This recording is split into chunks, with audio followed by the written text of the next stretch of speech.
I'm honored to be here today on behalf of the people and government of Taiwan at the inauguration of United States President Biden and Vice President Harris. Democracy is our common language and freedom is our common objective.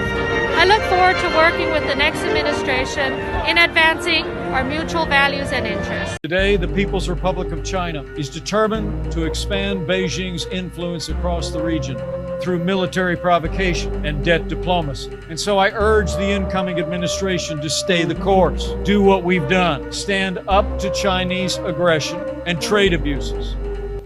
As a new American administration prepares to take office, we do well to remember, as Americans, that the price of freedom is eternal vigilance, and that a free and open Indo-Pacific is essential to our prosperity, our security, and the vitality of freedom in the world.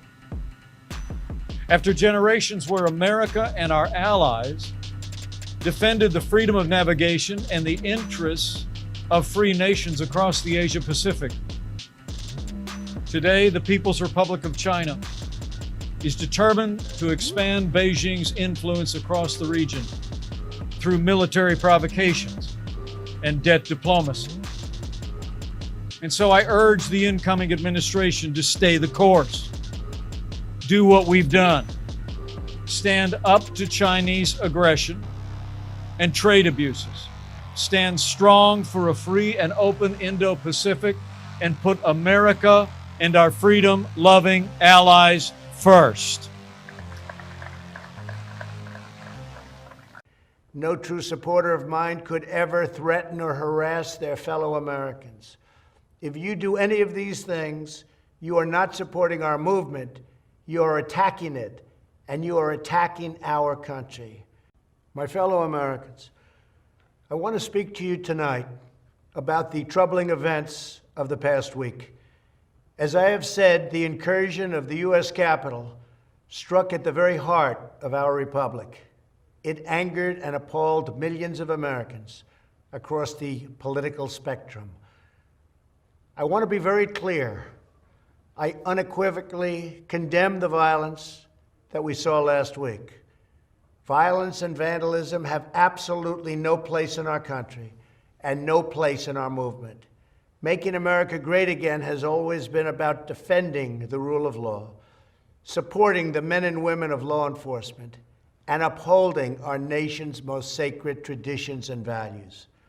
Mob violence goes against everything I believe in and everything our movement stands for. No true supporter of mine could ever endorse political violence. No true supporter of mine could ever disrespect law enforcement or our great American flag. No true supporter of mine could ever threaten or harass their fellow Americans. If you do any of these things, you are not supporting our movement, you are attacking it, and you are attacking our country. We cannot tolerate it. Tragically, over the course of the past year, made so difficult because of COVID-19, we have seen political violence spiral out of control. We have seen too many riots, too many mobs, too many acts of intimidation and destruction. It must stop. Whether you are on the right or on the left, a Democrat or a Republican, there is never a justification for violence. No excuses, no exceptions. America is a nation of laws.